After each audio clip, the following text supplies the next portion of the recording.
Today we're tackling a topic often whispered about or dismissed but rarely discussed openly and honestly. That's the habit of masturbation, a behavior considered normal and natural by most. But here's the thing. At what point does this behavior cross the line from normal to something more harmful? What does it mean if you find yourself unable to stop? And more importantly, what impact does this habit have on your life, your goals, and your mental health? In this video, we're going to explore the scientific and philosophical aspects of this behavior.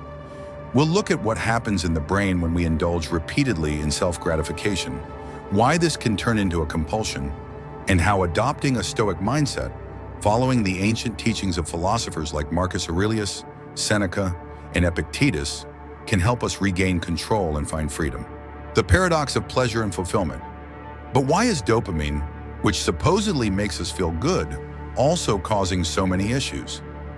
This is where ancient philosophy aligns remarkably well with modern science. Stoic philosophers warned of the dangers of becoming enslaved by our desires. Epictetus said, "Freedom is the only worthy goal in life. It is won by disregarding things that lie beyond our control." For the Stoics, pleasure was something that could cloud the mind, dulling one's ability to reason and make sound judgments. Marcus Aurelius, another prominent Stoic philosopher, spoke about the futility of chasing external validation and pleasures. He believed that our inner tranquility and freedom come not from what we acquire or consume, but from cultivating a sense of self-control and inner discipline. These insights are now echoed in modern psychological theories on addiction and compulsive behaviors, which reveal that pleasure-based pursuits can become traps, keeping us perpetually chasing an ideal we'll never reach. The issue with compulsive masturbation, then, is not just moral or philosophical, it's biological. Studies show that addiction to dopamine-driven activities can alter the brain's structure and chemistry. The more we indulge, the more our brains crave it. But just as the Stoics teach, true satisfaction isn't found in indulgence, but in self-restraint, in understanding our desires and choosing not to be ruled by them. Historical views on sexual discipline. Historically, masturbation and excessive sexual indulgence were often discouraged. In ancient societies, sexual self-restraint was considered a way to preserve energy and vitality, believed to strengthen one's mental and physical fortitude. Many spiritual and philosophical traditions viewed uncontrolled sexual behavior as something that could sap a person's strength and clarity of mind. The Stoics, for example, did not deny the human need for pleasure, but viewed it as something to approach with caution and control. They believed that unbridled pursuit of pleasure led to weakened character and distracted from life's higher purposes. Practical steps for regaining control. Let's dive into some practical steps inspired by both modern science and ancient wisdom to help regain control and create a healthier relationship with ourselves and our desires. 1. Mindfulness and awareness. The first step is awareness. Begin by noticing the frequency of your urges and how you respond to them. Are there patterns? Do certain emotions or triggers lead you to seek out self-gratification? Research shows that simply observing our urges without judgment can reduce compulsive behaviors. This aligns beautifully with Stoic practices, where self-observation and reflection were essential for self-mastery. The Stoics were known for their nightly practices of reviewing their day's actions and thoughts, learning from their weaknesses, and setting intentions for the future. 2. Reframe pleasure as a test of will. Instead of viewing self-gratification as something harmless, see it as an opportunity to practice self-discipline. The Stoics saw each desire as a chance to exercise their willpower. Seneca said, "It is not the pursuit of pleasure, but the conquest of it that distinguishes a wise man." Think of each moment of temptation as a challenge to choose strength over weakness. Over time, this reframing will build a habit of self-restraint and discipline. 3. Engage in purposeful activities. A key part of breaking any habit is replacing it with something more constructive. Redirect your energy into activities that stimulate your mind and body in fulfilling ways. Physical exercise, learning a new skill, or even creative hobbies can be great alternatives. Neuroscientists have found that engaging in meaningful activities produces endorphins, which can counterbalance dopamine-driven urges.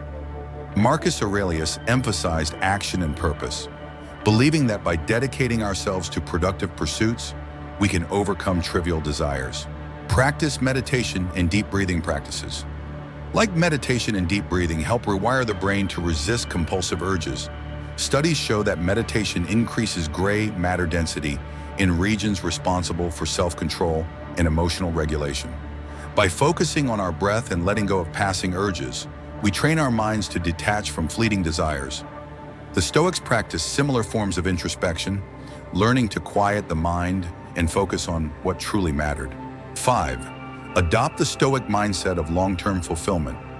The Stoics believe that true happiness is found not in fleeting pleasure, but in a life lived in alignment with virtue. Marcus Aurelius said, "The tranquility that comes when you stop caring what they say or think or do." The Stoic approach to happiness involves cultivating inner peace, not through indulgence, but through alignment with one's values and purpose. Ask yourself, does this habit align with my values? Is it leading me towards who I want to become? A personal story of transformation. Let me share a story of someone I know who struggled with compulsive urges. For years, they found themselves in a cycle of immediate gratification, followed by regret. They were stuck, unable to break free from the cycle. But then they discovered Stoic philosophy. They began practicing mindfulness, meditating, and setting boundaries. Slowly, they learned to confront their urges instead of giving in to them automatically. Over time, they gained control, found clarity, and experienced a renewed sense of self-respect and confidence. The teachings of Epictetus and Seneca inspired them to see themselves not as slaves to their desires, but as masters of their minds. Why breaking free matters. When we become enslaved by our compulsions, we're sacrificing our potential. Compulsive behavior can erode self-esteem, drain our mental energy, and distract us from our true goals. By regaining control, we're choosing to invest in a better version of ourselves. The Stoics taught that self-mastery is the path to freedom. They believed that to be truly free, we must free ourselves from inner chains. As modern science now confirms, habits like mindfulness, exercise, and intentional living can help us regulate dopamine levels and break free from compulsions. The Stoics understood that the greatest rewards come not from chasing pleasure, but from cultivating inner peace. Why breaking free matters. When we become enslaved by our compulsions, we're sacrificing our potential. Compulsive behavior can erode self-esteem, drain our mental energy, and distract us from our true goals. By regaining control, we're choosing to invest in a better version of ourselves. The Stoics taught that self-mastery is the path to freedom. They believed that to be truly free, we must free ourselves from inner chains. As modern science now confirms, habits like mindfulness, exercise, and intentional living can help us regulate dopamine levels and break free from compulsions. The Stoics understood that the greatest rewards come not from chasing pleasure, but from cultivating inner peace. If you found value in this breakdown of the habit of masturbations through the lens of Stoicism, consider subscribing to Stoic Life Hacks for more insights on applying ancient philosophy to modern world problems. Thanks for watching, my friends, and I'll see you in the next video.